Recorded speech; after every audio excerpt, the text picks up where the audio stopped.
Role model का मतलब ये है, आपने एक आम का पेड़ और एक नारियल का पेड़ लगाया। आम के पेड़ ने देखा, अरे मुझे उसकी तरह बनना है, और उसने अपनी सारी टहनियां काट ली। सद्गुरु जी, मैं समझता हूँ कि हमें किसी और में समानताएं नहीं ढूंढनी चाहिए। फिर हमारे रोल मॉडल क्यों होते हैं? Role model? लोग मुझसे पूछते रहते हैं, सदगुरु आपका रोल मॉडल कौन है? मैं उनसे कहता हूं, मैं मॉडल्स के साथ रोल नहीं करता।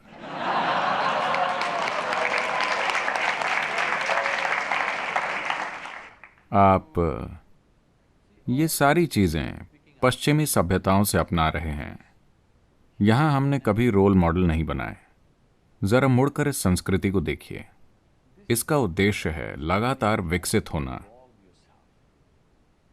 रोल मॉडल का मतलब दरअसल ये है, आपने एक आम का पेड़ लगाया और एक नारियल का पेड़ लगाया एक साथ। नारियल का पेड़ सीधा और लंबा हो गया। आम के पेड़ ने देखा, अरे मुझे उसकी तरह बनना है, और उसने अपनी सारी टहनियां काट दी और सिर्फ एक बची। इस तरह ये एक बेकार आम का पेड़ होगा। हाँ, आपको रोल मॉडल की जरूरत नहीं है। बात यह है कि हम लोगों को, खासकर युवाओं को, गाजर या छड़ी से हाँकने की कोशिश कर रहे हैं। उन्हें कोई लालच दीजिए या थोड़ा सा पीट दीजिए। यह सर्कस का बंदर होने जैसा है। आप चाहते हैं कि सर्कस का बंदर करतब दिखाए। आप उसे एक केला दीजिए, वो करतब दिखाएगा और फिर इस तरह बैठ जाएगा। फिर आपको एक और केला वहां लटकाना पड़ता है, वरना वो करतब नहीं करेगा। इस तरह मत बनिए आप सब। खासकर मैं देखता हूं, मैं इस संस्था के बारे में नहीं कह रहा, दुनिया भर में मैंने हर एक बिजनेस संस्था में बोला है। मैं देखता हूं कि ये बहुत खराब हो गया है। हर कोई सोच रहा है, मुझे क्या मिलेगा, मुझे क्या मिलेगा, मुझे क्या मिलेगा, मुझे क्या मिलेगा। बहुत कम लोग सोच रहे हैं कि मैं क्या बना सकता हूं। वैसे भी अपने जीवन के अंत में आपको क्या मिलने वाला है? हम आपको दफना देंगे या जला देंगे, आपको बस यही मिलेगा। आपको क्या पसंद है?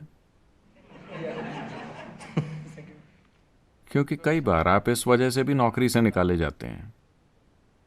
एक बार शंकरन पिल्लई को नौकरी से निकाल दिया गया। देखिए, मैं बस इसलिए आपको बता रहा हूं क्योंकि अभी आप एक स्कूल में हैं। यहां वो आपको निकाल नहीं सकते जब तक कि आप कुछ एकदम ही गलत चीज ना करें। मगर बाहर छोटी छोटी चीजों पर आपको निकाला जा सकता है। जैसे जैसे मार्केट इकोनॉमी बढ़ती और कई गुना होती है, लोगों को बस ऐसे निकाला जा सकता है। शंकरन पिल्लई को निकाल दिया गया बस क्योंकि उसने एक साधारण सा सवाल पूछा था, स्मोकिंग या नॉन स्मोकिंग। इतनी सरल सी चीज के लिए किसी आदमी को क्यों निकाल दिया जाए? मगर उसे पूछना यह था कि जलाना है या दफनाना है। तो वो क्या है जो इस जीवन के अंत में आपको मिलने वाला है? आपको कुछ नहीं मिलेगा। बस इतना है कि क्या आपने एक तीव्र और भागीदारी वाला जीवन जिया? आपके पास बस यही एक चीज है।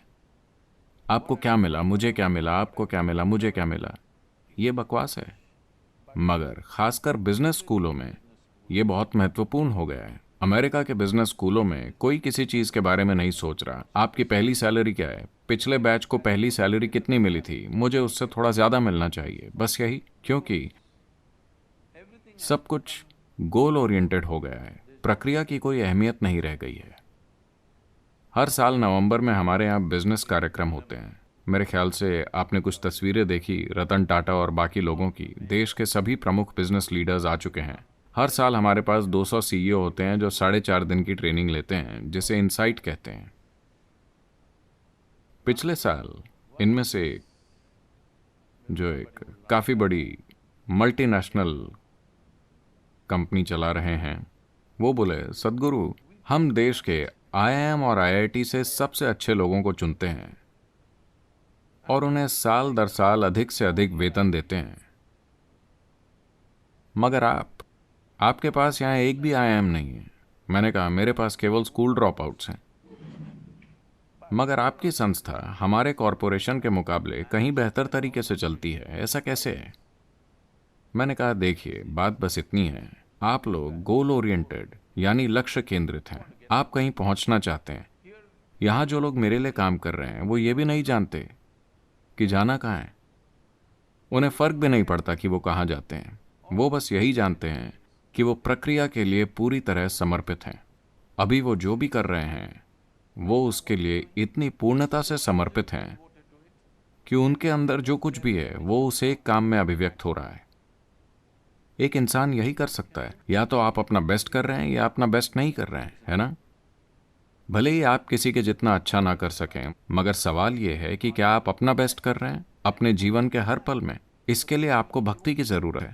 मैं भक्ति शब्द का इस्तेमाल विशेष रूप से कर रहा हूं, क्योंकि भक्ति का मतलब लोगों को लगता है कि मंदिर जाना या चर्च जाना या मस्जिद या उनकी जो भी मंजिल है। नहीं, मुझे बताइए, क्या कोई भी किसी भी क्षेत्र में, चाहे वो खेल हो, संगीत, कला, बिजनेस, आध्यात्मिकता, राजनीति, जो भी हो, क्या कोई व्यक्ति किसी महत्वपूर्ण उपलब्धि को हासिल कर पाया है अपने काम के प्रति समर्पित हुए बिना? क्या ऐसा हुआ है? क्या कोई कहीं पहुंचा है? मैं पूछ रहा हूं। उन्होंने औसत चीजें हासिल की हैं, शायद उन्हें और ज्यादा वेतन मिल गया, मगर उन्होंने कुछ महत्वपूर्ण नहीं किया। तो आपको यह तय करना है कि आप एक साधारण जीवन जीना चाहते हैं या आप एक तीव्र सुंदर जीवन जीना चाहते हैं, क्योंकि जीवन सिर्फ उसके अनुभव में है, उसमें नहीं कि आपके पास क्या है। जीवन बस उसे अनुभव करने के तरीके में है, उसमें नहीं जो आपके पास है। जो आपके पास है वो कुछ समय बाद आपकी हंसी उड़ाएगा। अगर आपका अनुभव अच्छा नहीं है तो लोग महल में रहकर भी दुखी हो सकते हैं। तो आपके पास क्या है, ये मुद्दा है ही नहीं। आप हर चीज का अनुभव कैसे करते हैं, ये मुद्दा है ना? मगर अभी पूरी दुनिया इस दिशा में चली गई है। आप युवाओं को ये बदलना चाहिए।